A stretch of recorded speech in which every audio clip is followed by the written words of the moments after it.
next talk we heard is going to be by Donald Edwards. He's a good friend of mine. We have some common interests that he'll talk about in his talk as well. I met Donald, like he probably said, last year at this event, and Donald has been contributing to the security community through the work he's been doing, and then also through his board membership in the local IC Square Austin chapter. So if you guys did not know about that, then make sure that you plug in with Donald or Forrest and see if you could be part of it.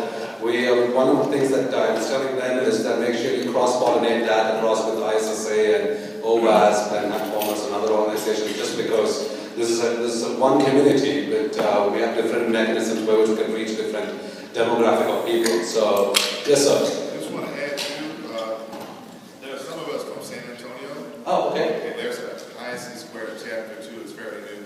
Oh, excellent. So there's a very new IC Square San Antonio chapter. So feel free to connect with the gentleman over here. Your name? Gary Tony. Gary Tony. Gary Tony. All right. So make sure you reach out to him and then see if you can get plugged into that. All right. With that said, I'm going to call Donald, and thank you, Donald, for doing this.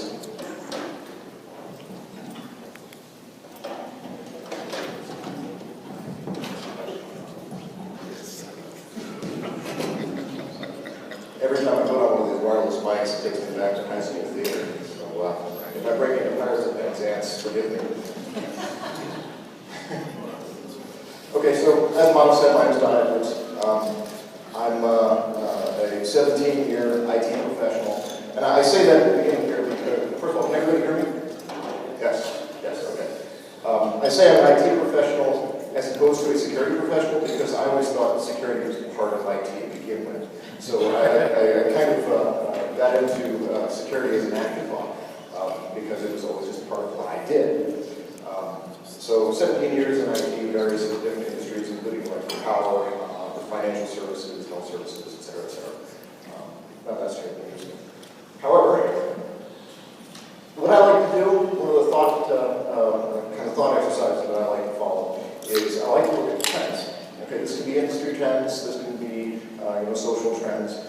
In this particular context, I like to talk about bad guy trends versus good guy trends. And when you look at a bunch of different trends and find out where they, at some point, could intersect, you start to see opportunities, market opportunities, if you're in business. Obviously, we're all in business, right? So I work for Education Assistance Services. This is my day job. It's an exciting job. We're a collection agency. Nobody likes collection agencies, right? Okay. Now, the reason I say it's an exciting job is because, from a security perspective, we are entrusted with gigantic amounts of personal information, which is exactly the stuff that can be used for identity theft. Okay. And you may not know this, but it's a very highly regulated industry. Not everybody follows the regulations, but we absolutely do, otherwise I wouldn't work for them. Some of the regulations that we have to follow, because we do federal subcontracting, we maintain FISMA compliance. Specifically, the Department of Education's interpretation of FISMA.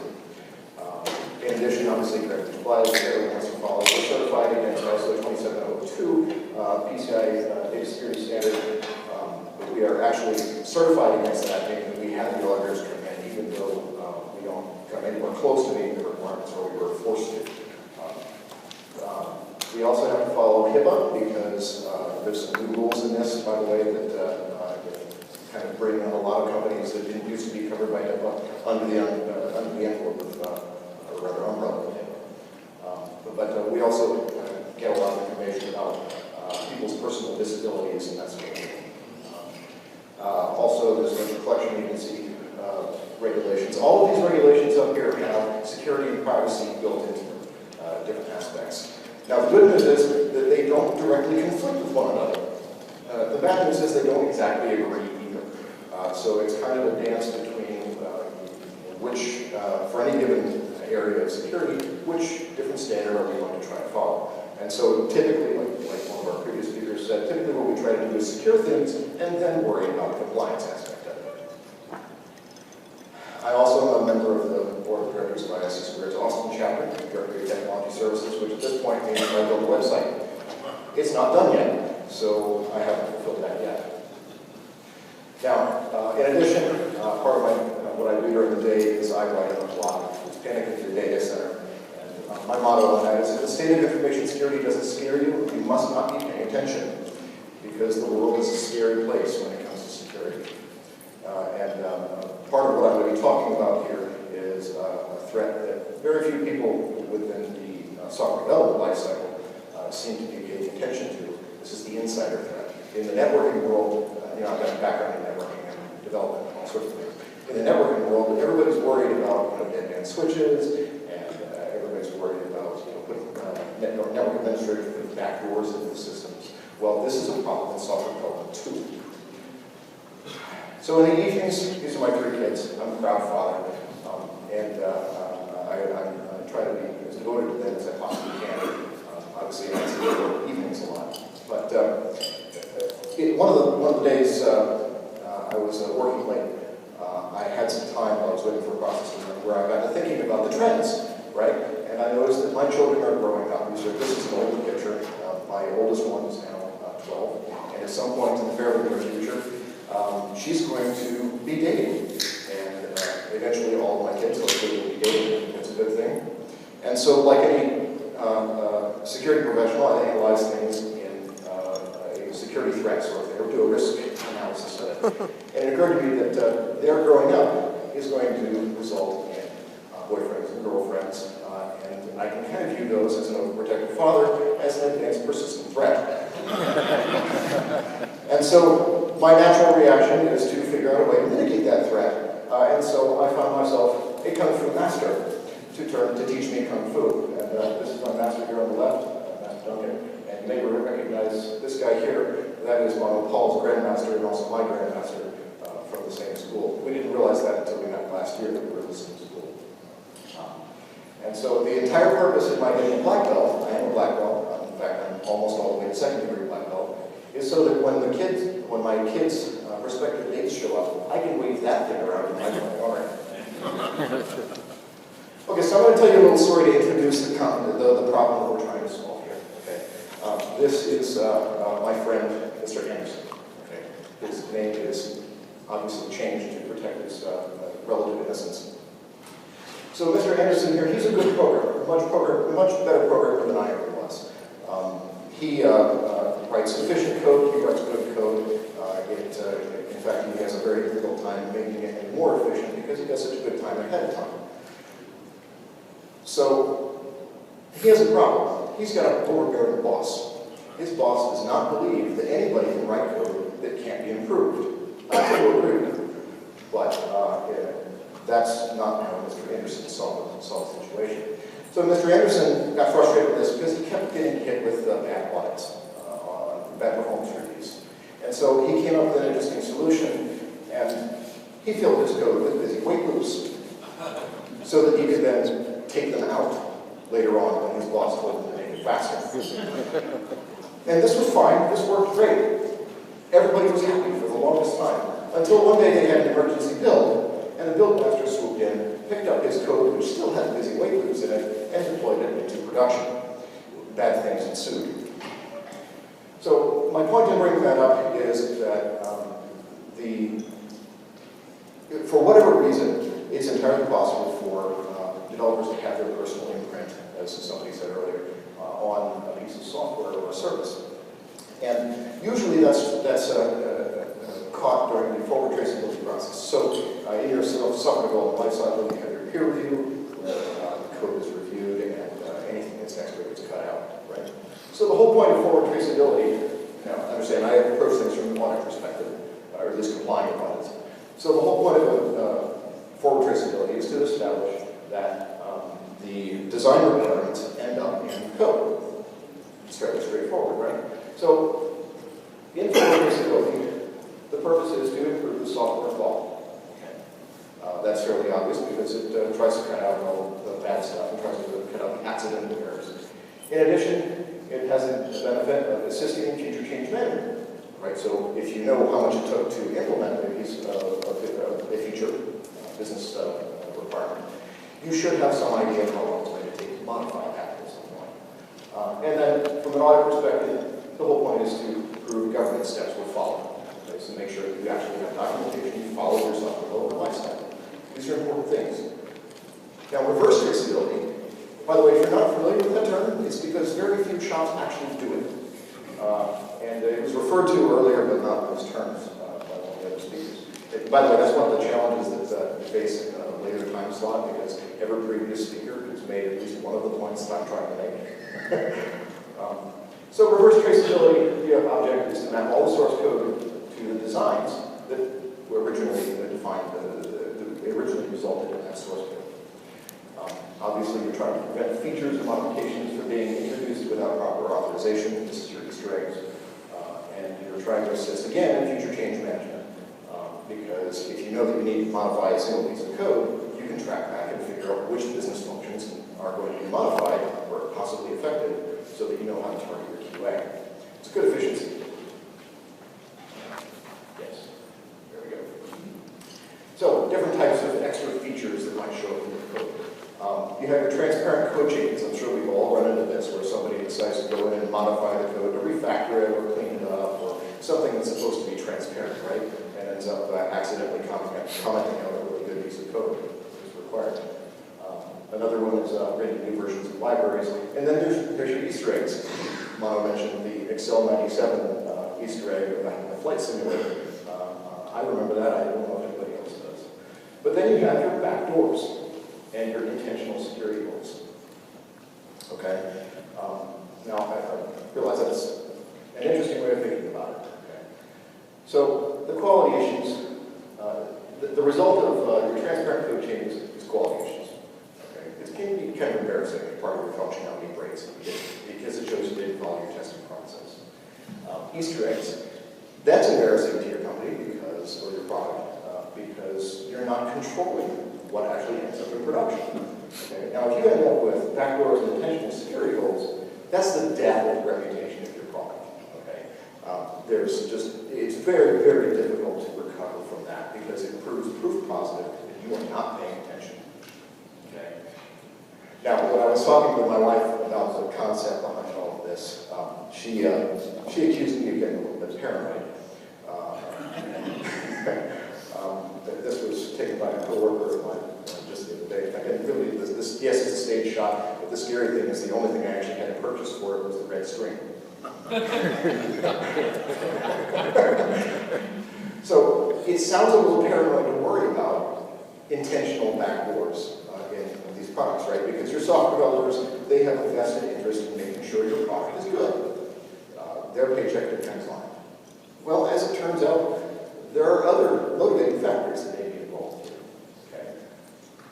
This is a quote. I'll read it. My job was to have 25 0 days on a USB stick, ready to go. Okay? This is from a former executive in a defense contractor, and this is quoted in a recent Reuters article from May 12th or something like that. I mean, really recent. I've actually had to rewrite this entire presentation twice in the last couple of months since I wrote the abstract for it. There are, in fact, three different companies, at least three different companies, that are publicly selling vulnerabilities, software vulnerabilities. There's Vuben, which is maybe mispronouncing these, I don't know. There's Vuben based in Paris, France, and they openly admitted they sell to intelligence and law enforcement agencies, and they say that they don't sell to questionable countries, Libya, Iran, those folks. Then there's Immunity, based in Miami Beach, Florida. This is in the United States. And they say that they serve government departments from all over the world and focus on offensive capabilities. Okay? This is not defensive stuff. These guys are deliberately selling vulnerabilities to engage in cyber warfare. And in fact, it turns out that the U.S. government is the largest purchaser, and I don't know how valid this information is, but supposedly the U.S. government is the largest purchaser of vulnerabilities. And in fact, I keep sidetracking myself. The Air Force just added a new line item to their budget for this next year. I think it's $6.9 million that they have designated for building offensive cyber warfare capabilities. And that's not salaries, so I don't know what else it could be. And then there's Revolve, which is based in Malta, and they specialize in crafting exploits for industrial control systems. Now, if you've been paying attention at all in the last decade, Stuxnet. Stuxnet was a virus that, it turns out, was most likely written by a combination of the United States and Israel, specifically to target industrial control systems in Iran that were being used for nuclear material refinement. Okay? So we're doing this. This is active. This is not a theoretical vulnerability. This is actually happening. So why does this matter to us? Well, it turns out that there's a gray market. And I say it's a gray market because it's not illegal. There's a gray market in purchasing vulnerabilities from individuals. So yes, there's a bunch of security researchers out there, and 10 years ago, the big deal was vulnerability researchers would publish a full disclosure of some vulnerability that they discovered, right? And they would post exploit code, perhaps. Well, you've noticed probably that frequency is going down, and it's not because the software quality is getting any better, and it's not because companies are getting better at responding to the vulnerabilities that are discovered. It's because they're selling them to the highest bidder. There's even contests about exploiting, finding zero-day vulnerabilities and exploiting code basically on stage, including Google Labs' security reward program, HP's CGI phone that used to be anyway, HP owns it now. And then Google's Ponium contest, because they didn't like the rules of Ponium, so they made their own. And what's interesting is the prize money. Okay, so the prize money for these can range anywhere from $20,000 up to $150,000, depending on what you own, what you find a vulnerability in and exploit. Well, it turns out the gray market low end is $50,000. Right, that's approximately the annual salary of an entry-level program in the United States. In other countries, say Ireland, that means a lot more money. Okay? So if you're outsourcing your code to anywhere, it doesn't matter where, understand that there is a market for vulnerabilities, and it's a significant price, a significant amount for any given vulnerability. Now, semi-reliable, again, this is from a Forbes article. The maximum price up to this point is $250,000. That's a significant sum. So there is a lot of economic incentive for developers, if there's any kind of trouble, or if they just need money, to directly insert backdoors and vulnerabilities into your code. Now, also think about the fact that if you have a disgruntled developer, he may very well, or she may very well insert a vulnerability specifically so that if you fire them, it's a backdoor. So it's even better than a backdoor because it looks like a bug. So even if it's discovered, it's very difficult to tie it back to an intentional act. So, let's see, where are we here? Also, I want to point out that there are regulations on the way. This is definitely a trend. So I don't know if you remember in February, the President's State of the Union address, he announced a new executive order that he just signed, improving critical infrastructure cybersecurity. Okay. Now, critical infrastructure just sounds like power companies. It sounds like water companies, right? And maybe roads.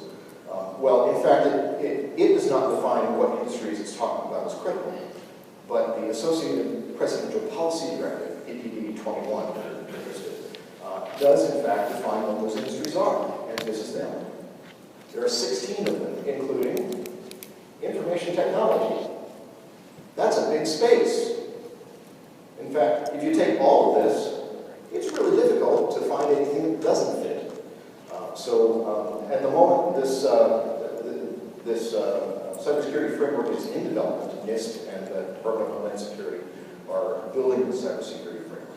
If you hit my website, I've written on it. So they're building that framework, and at the moment it's going to be voluntary.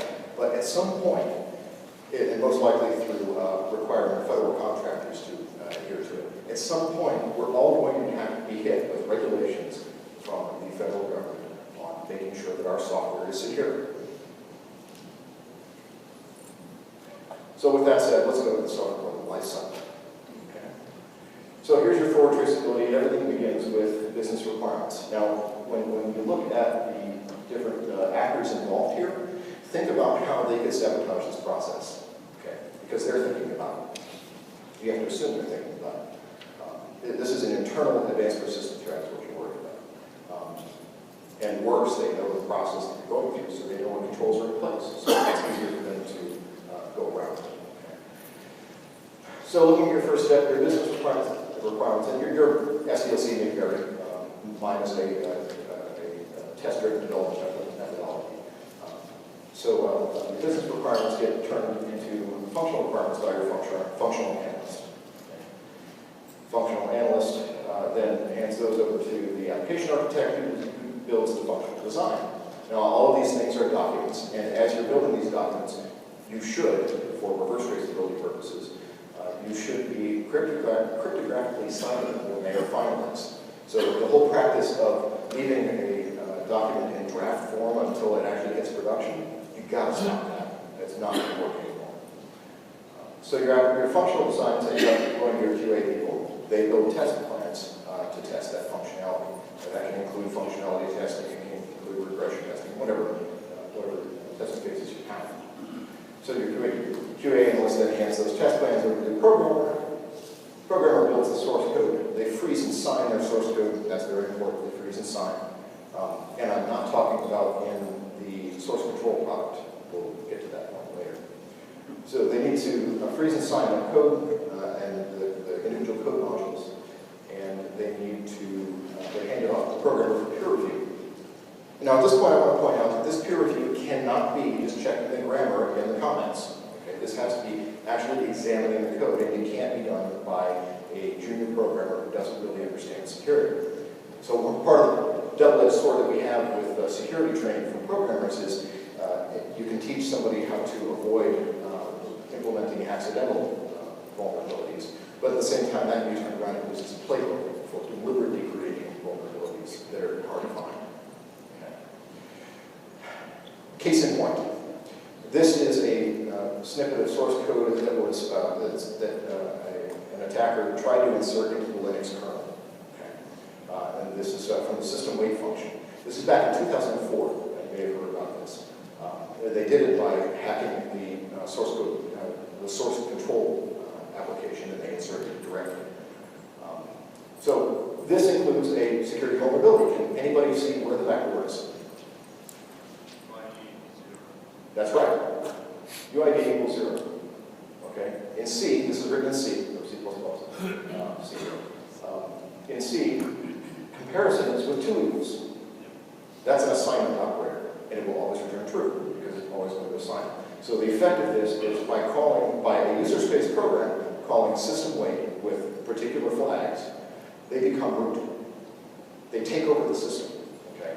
So this is exactly the type of vulnerability you have to be looking for, and unless you are experienced enough to really look for this type of thing and train for it, you're not going to find it. You don't find this by accident.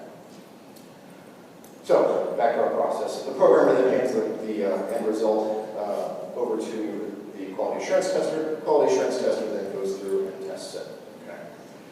Now, don't think that we're past the point where people can be evil. The quality assurance tester then tests it. Again, you have to sign the code, you have to sign the test results. Hands it over to the build master for the release package. Okay. Then the release package distributes it to the physical media or whatever your distribution system is, be it a website or what have you. Okay. So you'll end up with a forward traceability matrix, something like this. This is done in Excel, hopefully you have a better tool than that. Usually this works for small applications. So let's look at the reverse traceability aspect of this. You can't trust your build master because your build master is in a perfect spot to insert anything that they want without any checks at all, because they're the last person they ever check, unless you specifically have your system administrators trained to verify the signatures of the code that they're trying to implement into the physical media or production system. So you have to have somebody who's filling the role of a build auditor. Okay? That build auditor needs to look at not only the release package, but make sure that the release package actually maps back to the test results. And here's where it gets complicated. Because the test results, you have to make sure, you have to have a quality assurance auditor, make sure that the test results actually came from the right source code. That's where your source code signature comes from. And also comes from the correct test plans. So what you're looking for here with your quality assurance letter is you're looking to make sure that your QA person didn't, say, omit a report, a QA audit of any given section of code. Because your QA person is in a perfect position to identify a security vulnerability and not report it and sell it on the open market. You can see why my wife thought I was paranoid talking about this. So then you have to go back to your code, and your code auditor has to check to make sure that the source code can map back to the functional designs. And then ultimately your design auditor needs to make sure that your functional designs map back to your functional requirements. Okay. Obviously this is an onerous process. Now the good news is you don't have to apply this process to your entire code base. Okay. You need to do, like we're trained in CISSP classes, you need to do a risk analysis to identify which sections of code, which part of your applications are most vulnerable to this type of attack, and then apply this process, or a similar process, to those sections of your applications. So you don't necessarily have to do this to your CSS. That's a good thing. It might be a good idea anyway, but not necessary. Okay. So the big challenge you're going to have with this is buying. This is going to impact your company culture, because this says this entire process is predicated around the idea that your developers, your QA people, your functional analysts cannot be trusted. Okay. That's a very unpopular view, particularly within the Agile community where everybody trusts everybody and it's all about rapid development. Okay. There's nothing rapid about any of this. It can be done rapidly, but it needs to be done, more importantly, thoroughly. Okay. So the motto you need to stress is trust but verify. Okay. Now that motto, that's not my motto. That actually was something that Ronald Reagan used to say a lot during the Cold War. If you remember any of that. But even he didn't coin that term. It's actually an ancient Russian proverb and was a favorite saying of Vladimir Lenin. So you might want to come up with your own version of trust but verify. So that's an overview of reverse traceability. I deliberately kept it short, hoping that you would have lots of good questions. And I'm not saying that I necessarily have all of the answers, but I bet within the community here we can come up with some good answers. Yes, sir? How might you best sell the value of this process to executive management? Well, the good thing is that if you have this type of process in place, you're going to be able to survive pretty much any type of process audit. Okay? So if you do one of the ISO 9000 series audits, this can, by following this and by kind of showcasing this to your auditors, you can use this as a major selling advantage. You see moving companies that have on their trucks, ISO 9001 certified and that sort of thing. Well, you can do that same thing with your brand, just like you can use PCI certified as a branding tool, something to increase the value of your product, the value of your services. In fact, especially if you're dealing with the federal government, they look at this, and since half of the U.S. GDP, roughly, comes from the federal government, ultimately, this is a really good thing to add to your process. Yes, sir? I guess it goes without saying you ought to do your own audit occasionally. Especially your own audit, yes. So how often do you do that? Do you do it every development cycle, every release, once a quarter, before an outside audit? That's a good question. I've worked in shops where we did this sort of thing on a quarterly basis. It depends on your application, right? So the closer you are to sensitive data, the more important this type of process is, right? Certainly if you're doing a core department operating system, you need to incorporate this on every single life cycle. Yes? And of course, the internal auditor should not be one of those other guys, right? For separation of duties. That's a great point, right? So separation of duties is really important here. And the real challenge of that, my wife actually asked me, she's in copywriting, by the way, so she doesn't have a whole lot of technical background. But she asked me, what do I do if my software development team is, say, 6 people? How do I do this process? And the answer is, you really can't. There's no good answer to that, because not only do you have to have enough people, but those people have to have the right skill sets. So you can't have a functional analyst go and check the code of one of your C developers. It's just not going to work. And same by the same token, your C developer is not going to have the right skill set to understand the factors that went into the functional design. That's why we have specialization in this industry for those different jobs. So if you're going to outsource any part of this, I would definitely recommend it be the software development. And I'm not saying that I advocate outsourcing software development. I think that it's a bad idea generally to outsource your core business. So if you're an accounting firm, don't outsource accounting. If you're writing software, don't outsource the software development, right? But it does definitely impact the staffing levels. And you do have some training problems as well. Anyone else? Yes, sir? Will the slide deck be available? Yes, I will make this available. It's actually not slides, it's Prezi. Aaron was the new Prezi as well. So, yeah, we love to make this available too. And there's my contact information, obviously.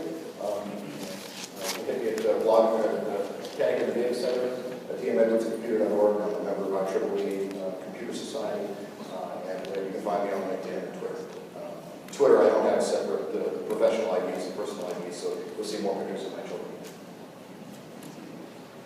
I'm proud of this. Anything else? I'm seeing none. Okay. Well, thank you very much for your time.